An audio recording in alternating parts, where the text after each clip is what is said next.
The moment I found out about Julian's affair, something inside me shattered. Yet at the same time, something else hardened. For 40 years I had given my life, my time, and my love to this man. We had built a family, raised a son, and poured sweat and soul into a bakery that became the heartbeat of our small town. To imagine that he could betray me was already bad enough. But when I discovered who he betrayed me with, our own daughter-in-law, Allison, the knife twisted deeper than I ever thought possible. It wasn't just adultery. It was an act that mocked every bond of trust in our family, leaving me feeling like I had been living in a theater of lies. At first, the evidence came in whispers. Allison suddenly had a new necklace, something that looked far too expensive for her modest income. Julian had excuses for why he was late. Deliveries running long, flour shortages, special orders. But my instincts screamed at me that something was wrong. I didn't want to believe it. I told myself I was being paranoid. After all, we had been married for decades. Why would he throw all of that away for someone who had been part of our family for only a few short years? But denial is a fragile shelter. One afternoon, while cleaning the office in the back of the bakery, I found his phone hidden in a drawer. Julian had never been one to hide his things from me. But that day, his carelessness betrayed him. I unlocked it and scrolled through the messages. What I found made my blood boil. There were texts, graphic, shameless, and dripping with lust, from Allison. They spoke of stolen moments in our home, in our bed, and of plans for a future together. But the most unforgivable part was that they also talked about me, about how old-fashioned I was, how I didn't understand Julian anymore, and how they could do a better job running the bakery without me. That bakery was more than a business. It was my dream, born when I was a young girl who loved kneading dough with my mother. I had spent years perfecting recipes, waking up before dawn, and earning the trust of customers who became more like family. To imagine that these two, this deceitful husband and this conniving woman, were not only betraying me personally, but also plotting to strip me of the one thing I had built with my bare hands. That was beyond forgiveness. I remember sitting there in the office, the phone trembling in my hands, my heart pounding so loudly I thought it would break my ribs. The betrayal felt suffocating, but beneath that pain, a dark fire began to burn. I wasn't going to scream, and I wasn't going to cry. No, I was going to make them regret ever crossing me. They thought I was weak, predictable, the aging wife who would simply fade away. They had no idea who they were dealing with. That night, I lay awake, staring at the ceiling. My mind was a whirlwind of memories. Our wedding day, the birth of our son, the smell of cinnamon rolls in the bakery at dawn. But every memory now had a shadow over it, as if everything had been a lie. Rage gave me clarity. I knew I needed a plan, not a confrontation. Confrontation would give them the chance to twist words, to play the victims, to manipulate. I wanted something else, something permanent, unforgettable and humiliating. The first spark of my plan came when I noticed the bottle of lubricant Julian kept hidden in his drawer. I had seen it before, brushed it off as something harmless. But that night, staring at it with new eyes, I realized it could be the perfect weapon. If Julian thought he was preparing for another night of passion with Allison, I could turn that passion into a prison. I worked at the bakery, and I knew all about adhesives and binding agents. We used food safe, glues for certain packaging, but I also knew where to find the heavy-duty stuff. The industrial-grade adhesive that stuck so strong you could fix broken furniture with it. That's when the idea solidified. I would swap the lubricant with superglue. It was poetic, almost funny. Their passion would literally trap them, and no amount of lies could set them free. Still, the plan needed more. Simply gluing them together wasn't enough. I wanted exposure, a scene so unforgettable it would burn their humiliation into every corner of this town. That's when I decided to stage the trap. I knew they'd use the house when I was away. They had already done it before. So I told Julian I had to travel for a supplier meeting in another city. I kissed him goodbye, smiled as if I knew nothing, and walked out the door, leaving him and Allison to believe they had the perfect opportunity. Before leaving, I set up a smoke trap in the kitchen. Nothing dangerous, just a little device that would release thick smoke when triggered, enough to set off alarms and bring attention. I knew the neighbors were watchful, and I also knew exactly who would come if an emergency was called in. My son, the fire chief. Yes, fate had handed me the perfect irony. The man who was about to walk in on his father's betrayal was the very son Julian had betrayed by sleeping with his wife.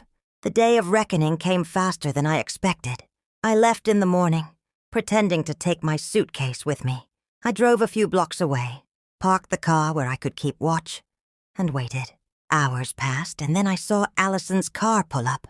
She walked into my house like she owned it, her hair bouncing, her lips painted red, her heels clicking on the pavement.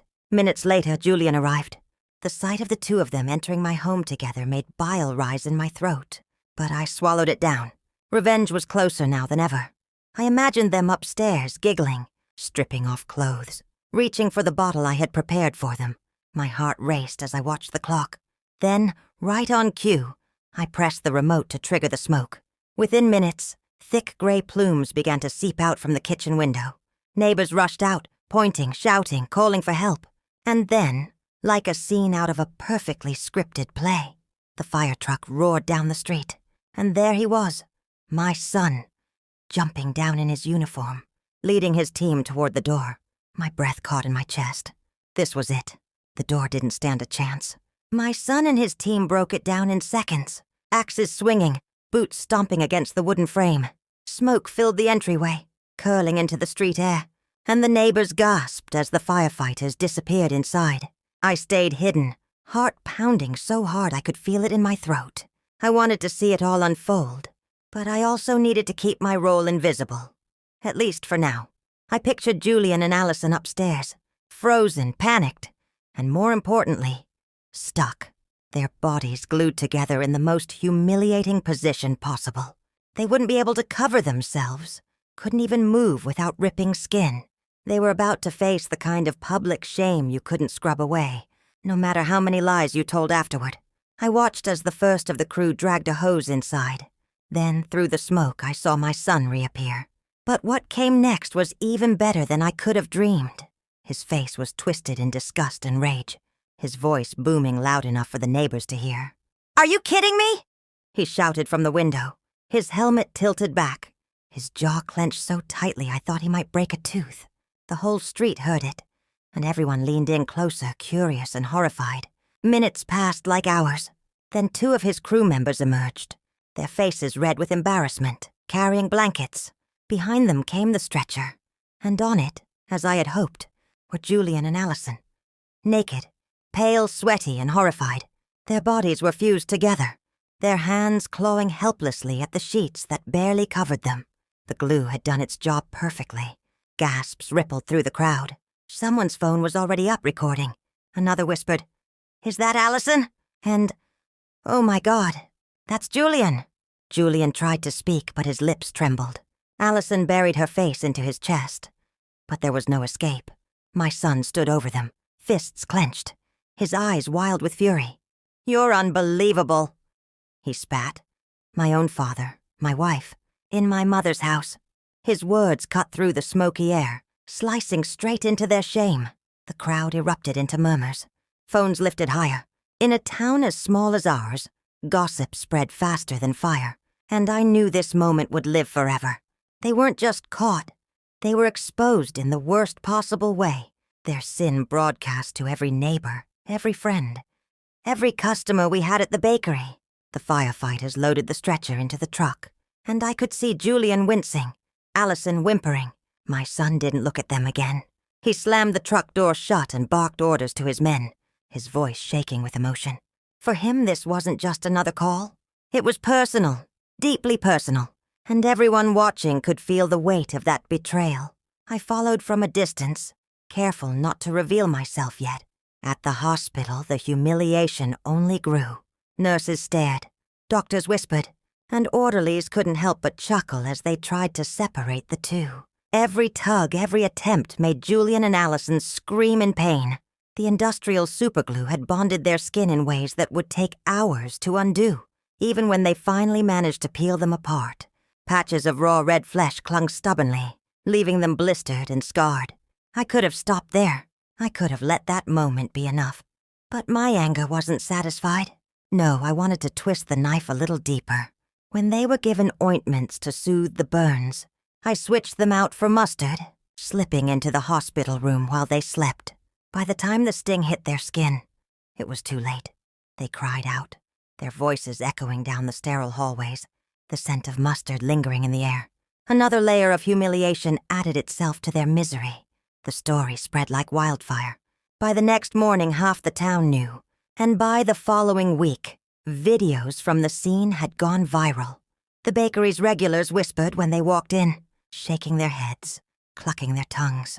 Some laughed outright, others pitied me. But all of them knew the truth now.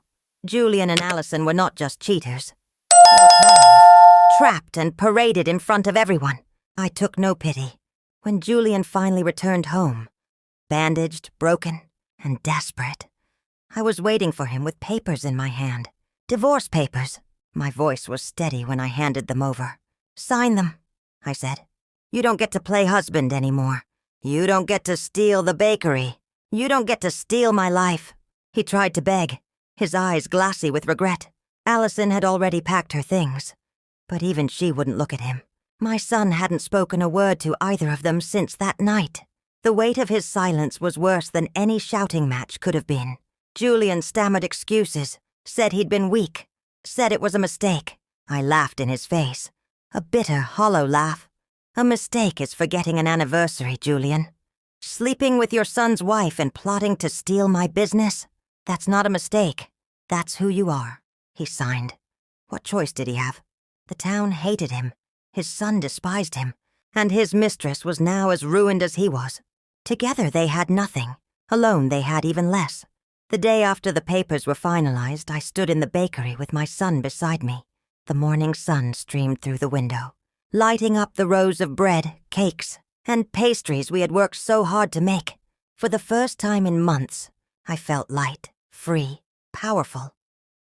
I turned to him and said, "It's ours now. Just ours."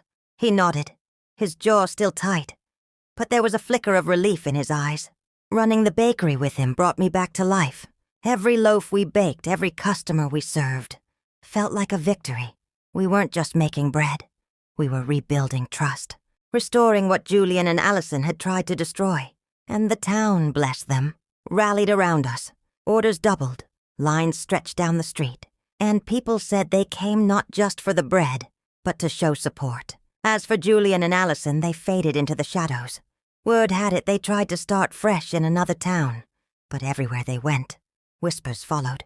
Once the internet has you, it never lets go. Their names were etched into the annals of public disgrace, and that was exactly how I wanted it. Even now when I walk down the street, people smile at me, clap me on the shoulder, and say, "Good for you. You showed them." And I smile back, because they're right. I didn't just survive betrayal, I turned it into a spectacle so unforgettable that Julian and Allison will never escape it. And every time I roll dough beneath my palms, every time the oven fills the air with the smell of fresh bread, I remind myself revenge isn't just sweet. Sometimes it's sticky. In the days that followed, life settled into a strange rhythm. Julian moved out quietly, like a thief in the night. I didn't care where he went. He was no longer my concern. Allison tried to linger, hoping my son would forgive her. But the look he gave her every time she approached was cold enough to freeze her in place. He didn't yell. He didn't curse. He just ignored her, as if she were a ghost. That more than anything broke her. I watched her one afternoon standing outside the bakery. Her hair was unkempt, her clothes wrinkled, her face pale. She stared at the door as if she could will it open, as if she could step back into the life she'd torched. My son was behind the counter, his shoulders squared, his hands busy kneading dough. He didn't even glance her way. After a long moment, she walked off, shoulders slumped. That was the last time I saw her in town. The bakery, meanwhile, thrived. Word of our scandal, and my revenge, had spread far and wide. People didn't just come for the bread anymore. They came for the story. They wanted to look me in the eye, shake my hand and say, "You did what every betrayed woman dreams of doing." Some brought flowers, others brought business. Our sales skyrocketed, and with every dollar that dropped into the register, I felt stronger, more vindicated. But beneath the success, there was still pain. Nights were quiet. Too quiet. I had shared my bed with Julian for decades, and though I despised him now, the absence left a hollow ache. Some mornings I woke expecting his side of the bed to be warm, only to find cold sheets. That's when the rage would creep back in. Not at him, but at myself for ever allowing such a man into my life. I buried that ache in work. I arrived at the bakery before dawn and stayed until after dusk. My son did the same. We spoke little of the scandal, but I knew it weighed on him. How could it not? To be betrayed by both. His father and his wife in one blow, it was the kind of wound that scarred deep. One night, as we closed up shop, I found him sitting alone at one of the tables, staring at the empty chairs. His hands were clenched together, his knuckles white. "You all right?" I asked, wiping flour from my apron. He didn't look at me. "Do you think I'll ever trust anyone again?"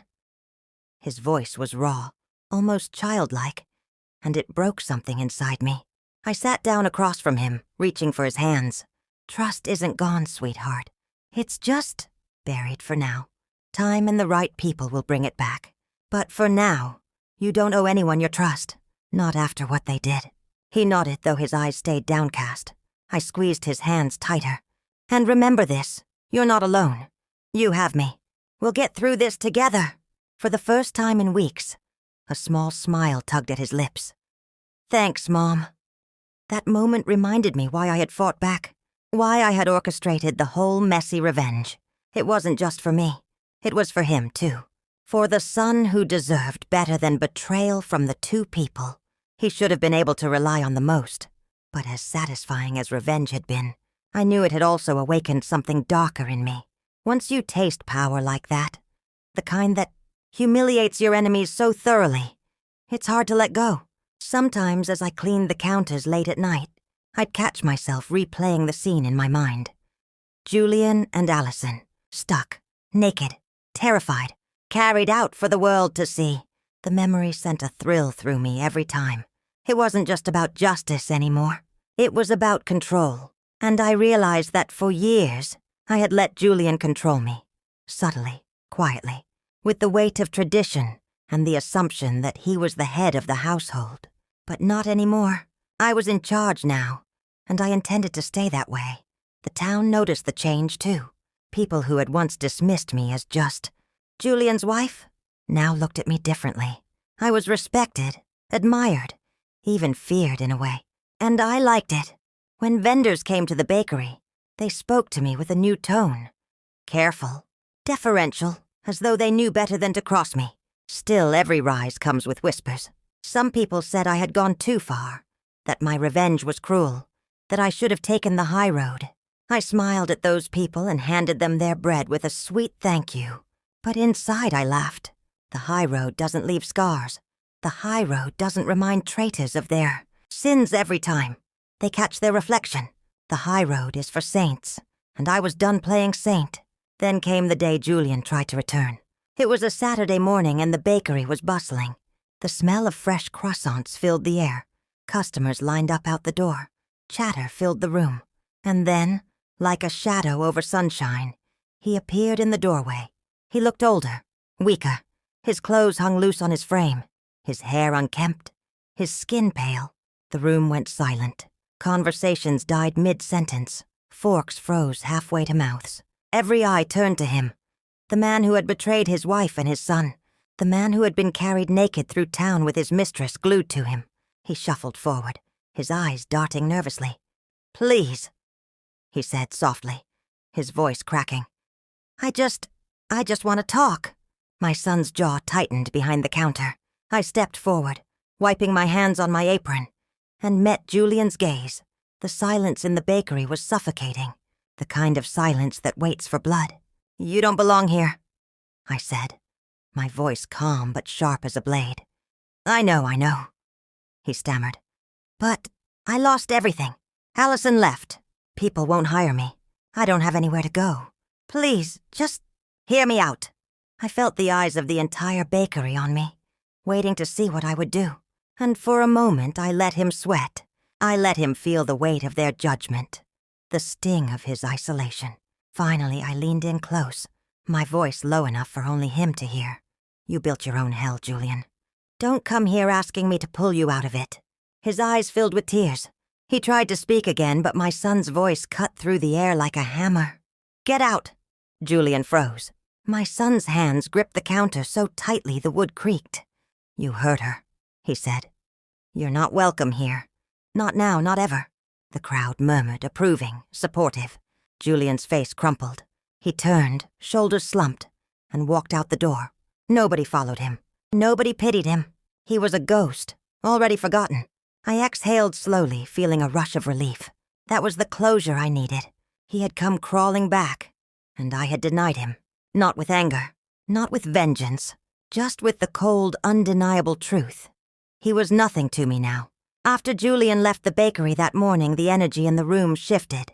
Customers clapped softly. Some even smiled at me with approval, as if I had just defended not only myself, but every woman who had ever been betrayed.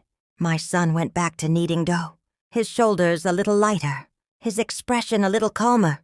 For the first time, I felt the chapter with Julian closing for good. But closure doesn't mean silence. The scandal still rippled through town like a stone thrown into water. Every time I went to the market, I caught whispers behind me. Some people were supportive, calling me brave, strong, even legendary. Others tilted their heads and muttered that I had gone too far. I didn't mind. The beauty of reputation is that once you claim power, you don't need everyone's approval. You just need their respect. And respect I had in abundance. The bakery, once just a cozy corner of town, became a symbol. People came not only for bread and pastries, but to stand in a place where a woman had taken back control. Some even asked for advice. Young wives, tired mothers, women who felt invisible. "How did you do it?" They whispered across the counter, their eyes wide. "How did you find the strength?" I always smiled and answered honestly. "You find strength the moment you realize your worth. More than the lies they tell you." My son, though, carried his pain differently. He was quieter now, more guarded. The firehouse kept him busy. But I knew the betrayal still gnawed at him. He didn't date, didn't laugh the way he used to. Sometimes I'd catch him staring off, his jaw clenched, his hands tightening around a coffee cup until his knuckles turned white. One evening after closing, I decided we needed air. "Come with me," I told him. We walked down to the river, where the water shimmered under the fading light. The same river where I used to take him fishing when he was a boy. The same spot where he had once told me he wanted to be a firefighter. He sat on the old wooden bench, staring at the current. "It's not just her," he finally said. "It's both of them. My father and my wife. Two people I should have been able to trust the most." I placed a hand on his shoulder. "Betrayal isn't about you, sweetheart. It's about them. Their weakness. Their greed. You did nothing to deserve it." He nodded slowly, his jaw softening. "I know, but it still feels like a part of me died." "Then let it die," I said firmly. "Let that part go and build something stronger in its place. We've already started, haven't we? The bakery is thriving. People look up to us now. We don't need them." He turned to me, his eyes searching mine. "Do you ever regret it? What you did?" I thought about that for a long moment. The glue, the humiliation, the mustard sting, the viral videos. A small part of me wondered if I had become too ruthless. But then I remembered the texts, the way they mocked me, the way they plotted to steal not only my husband, but my life's work.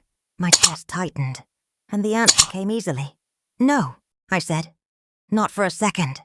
He smiled faintly then, the first real smile I'd seen in weeks.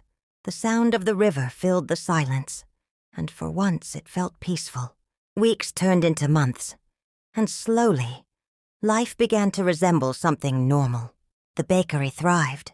My son found comfort in routine, and I found joy in small things again. Kneading dough, decorating cakes, hearing the laughter of children who pressed their noses against the glass display. The betrayal became less of a wound and more of a scar, visible but no longer bleeding. Julian's shadow, however, lingered. Rumors drifted through town. He was drinking heavily, struggling to find work, shunned wherever he went. Some said Allison had left him for good, that she had run off with a truck driver in another state. Others claimed she was working in a diner 2 towns over, her eyes hollow. her smile forced. I didn't bother confirming. Their misery was their own business now. One chilly autumn morning, as I set out trays of cinnamon rolls, a familiar figure walked into the bakery. My breath caught for a moment, but it wasn't Julian. It was Allison's mother. Her eyes were tired, her face etched with worry lines. She stepped up to the counter, her hands twisting nervously. "I'm sorry," she whispered. I raised an eyebrow. For what? For what my daughter did. For what Julian did. For everything. Her voice cracked. She wasn't raised like that. I don't know what got into her. I studied her face, saw the shame she carried for sins that weren't hers. Slowly, I shook my head. "You don't owe me an apology. Your daughter made her choices. Julian made his. You didn't betray anyone." Tears welled in her eyes. She nodded, sniffled, and bought a loaf of bread. As she turned to leave, I added softly, "I hope she finds her way. But don't carry her shame. It's too heavy, and it isn't yours." Her shoulders shook as she walked out, and I realized something important. Revenge may destroy your enemies, but it also ripples outward. Families fracture. People who had nothing to do with the betrayal end up carrying part of its weight. For the first time since everything happened, I felt a twinge of pity. Not for Allison, not for Julian, but for those who loved them and had to live with the fallout. That night, I sat alone in the bakery after closing. The ovens hummed softly, the scent of fresh bread lingering in the air. I thought about power, about revenge, about what I had become. Was I a hero, as so many called me? Or had I simply become ruthless enough to survive? The truth, I realized, was somewhere in between. Heroes don't set traps with glue and mustard, but survivors do. Survivors fight back with whatever weapons they can find. And I had survived. I had taken the betrayal meant to destroy me and turned it into the very thing that rebuilt me. The bell over the bakery door jingled softly, startling me from my thoughts. It was my son, still in his uniform, smelling faintly of smoke and ash. He walked in, tired but smiling. "Thought you might still be here," he said. I smiled back, always. He grabbed a stool, sat down, and tore a piece of warm bread from the tray. "You know," he said between bites, "people at the firehouse still talk about that day. They say it was the craziest call we've ever had. Some even call it legendary." I chuckled, shaking my head. "Legendary isn't the word I'd use." He grinned. "Well, whatever it was, you showed them. You showed both of them. And you showed me that we're stronger than anything." I felt warmth spread through me, stronger than the ovens, deeper than the bread's aroma. For all the pain, for all the chaos, one thing had remained unbroken: the bond between mother and son. And that, I realized, was my greatest victory. Winter came quickly that year, wrapping the town in snow and silence. The bakery glowed like a lantern in the cold mornings, drawing people in with warmth and the smell of cinnamon and fresh bread. Business was booming, but more than that, I felt alive again. I had thought betrayal would break me, yet it had forged me into someone new. Someone who didn't bow, who didn't forgive easily, who didn't let others write her story. Julian, however, was a different story. Though I didn't go looking for information, the town was small, and whispers always found their way to me. He was living in a rundown apartment above the old hardware store, drinking most nights, stumbling into the street like a shadow of the man he used to be. The bakery regulars sometimes brought me tidbits. "Saw him at the bar again," they'd say. Looked like he hadn't bathed in days. Some thought I should pity him, but pity was a luxury I had no intention of offering. He had chosen his path. My son, though, wrestled with the fallout in his own way. He had started volunteering for extra shifts, sometimes working until dawn, sometimes disappearing into the firehouse for days at a time. One night, when I pressed him about it, he admitted, "If I stay busy, I don't have to think about it." "Think about what?" I asked gently. He hesitated, then whispered, "That my wife was in love with my father." The words cracked my heart all over again. I reached across the table, grabbed his hand. "She wasn't in love, sweetheart. Don't give her that much credit. What they had wasn't love. It was lust, greed, selfishness. Real love doesn't betray. Real love doesn't destroy." His eyes softened, though the sadness never fully left them. "I want to believe that." "You don't have to believe me now." I said. "But one day you will." That conversation stayed with me. It reminded me that while I had gotten my revenge, my son was still carrying scars. Revenge heals the betrayed, but it doesn't always heal the bystanders caught in its fire. I knew he needed time, but I also knew he needed to see life beyond the betrayal. So without telling him, I began to plan. The bakery had been my sanctuary for decades, but it could also be our rebirth. I started experimenting with new recipes, fancier pastries, artisan breads, even cakes I had never tried before. My plan was simple. Enter a regional baking competition.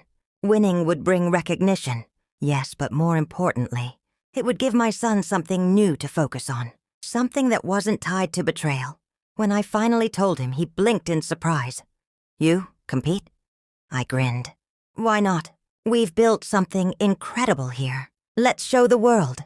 For weeks, we poured ourselves into preparation. The kitchen became a battlefield of flour and sugar, our aprons covered in streaks of chocolate and jam. And slowly I saw him come alive again.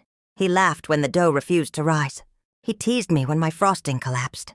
He started to sound like the boy I had raised, the one who once dreamed big and believed in the impossible. The competition day arrived and we drove together, the car filled with the smell of bread and the quiet hum of anticipation. The hall was packed with bakers from across the region, their tables loaded with creations as beautiful as they were intimidating.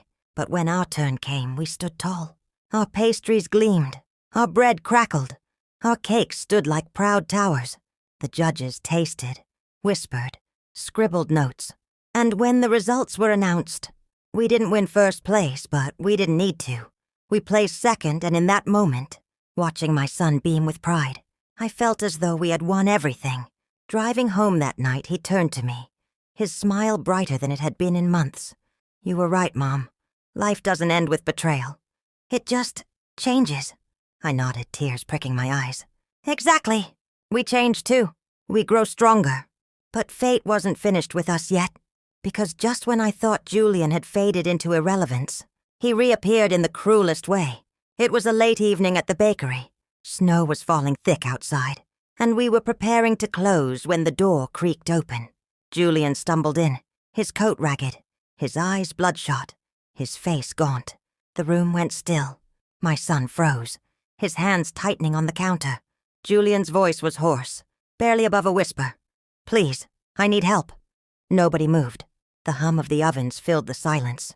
My heart thudded in my chest, but my face stayed cold. "Help?" I repeated. "After everything?" He nodded weakly, his body trembling. "I've lost everything. Allison's gone. The money's gone. I can't live like this anymore." For a flicker of a moment, I almost saw the man I had once loved. The young baker, who had held my hand at the altar. The father who had cradled our son. But then I remembered the texts, the laughter, the betrayal, the humiliation. And whatever softness tried to rise in me, I crushed it. "You're not welcome here," I said firmly. His eyes darted to our son. "Please, I know I don't deserve it, but you're still my boy." The anger that erupted on my son's face was unlike anything I had ever seen. He stepped forward, his voice thunderous. "Don't you dare call me that! You lost the right the moment you touched her. You're not my father. You're nothing." Julian's lips trembled. His knees buckled slightly. He looked at me one last time, desperation carved into every line of his face. "Is this really it? After 40 years? I stared back, my voice icy. 40 years ended the moment you betrayed both of us. Leave." He staggered backward, his breath ragged, his eyes glassy with unshed tears. Then he turned and stumbled out into the snow, the door slamming shut behind him. For a long time, neither of us spoke. The only sound was the ticking of the old bakery clock and the faint crackle of snow against the windows. Finally, my son whispered, "That's the last time we'll ever see him." I nodded slowly. Good. And in that moment, I felt it. Not just revenge, not just survival. Freedom. Pure, unshakable freedom. Spring crept into town with the slow thaw of snow and the first blush of green on the trees. The bakery windows, fogged with warmth from the ovens, now opened to let in crisp breezes scented with rain. Life was moving forward, Customers smiled brighter, laughter carried farther, and the ache in my chest that once felt endless had begun to fade. Julian never came back after that night. Some said he left town. Others whispered he was seen at the bus station, clutching a duffel bag. I didn't ask and I didn't care. His absence was the cleanest gift he had ever given me. What mattered was the life we were building without him, the bakery that had survived scandal and betrayal, and the bond between my son and me that was stronger than ever. One evening, as the day closed and the last customer left, my son joined me at the counter.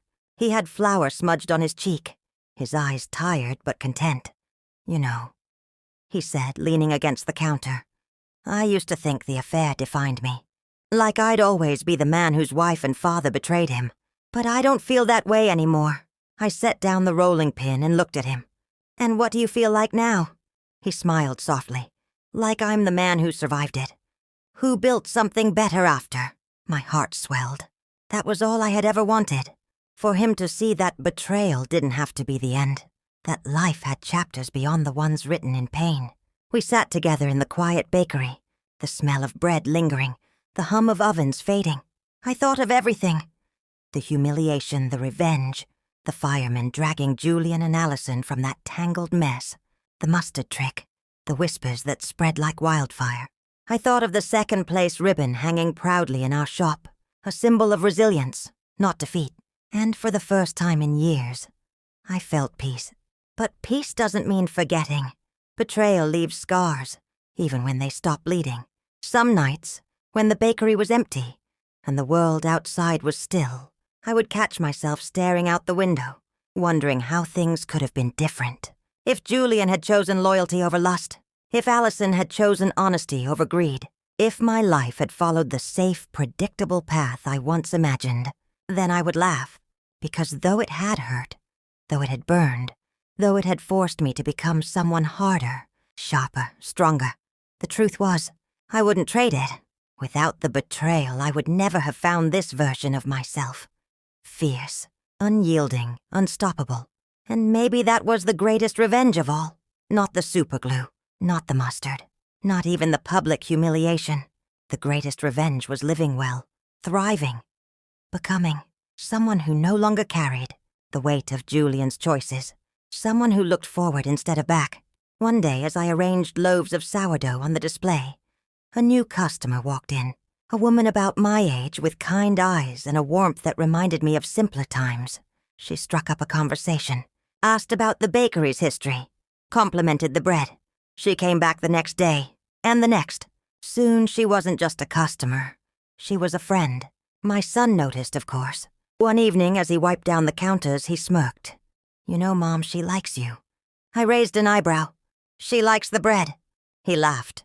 "No, she likes you." I pretended not to hear, but later, lying in bed, I smiled to myself. Because maybe he was right. Maybe it wasn't too late for me either. Maybe. Just as my son was finding his way again, I could find mine. Life had a way of surprising us, sometimes with betrayal, sometimes with love, always with lessons. And mine was clear. Never let anyone write your ending. Not a cheating husband, not a scheming daughter-in-law, not betrayal, humiliation, or pain. Your story is yours, and it is never finished until you decide it is. So I kept baking. I kept living. I kept laughing with my son, and dreaming of new recipes, and greeting customers with flour on my hands and fire in my heart, because in the end revenge wasn't about glue or mustard or public humiliation. Revenge was this, standing tall, unbroken, thriving. Revenge was taking everything they tried to steal from me and turning it into something sweeter, stronger, and mine. And as I locked up the bakery one last time that night, the smell of bread clinging to my clothes, I whispered into the quiet street outside, more to myself than anyone else. I won.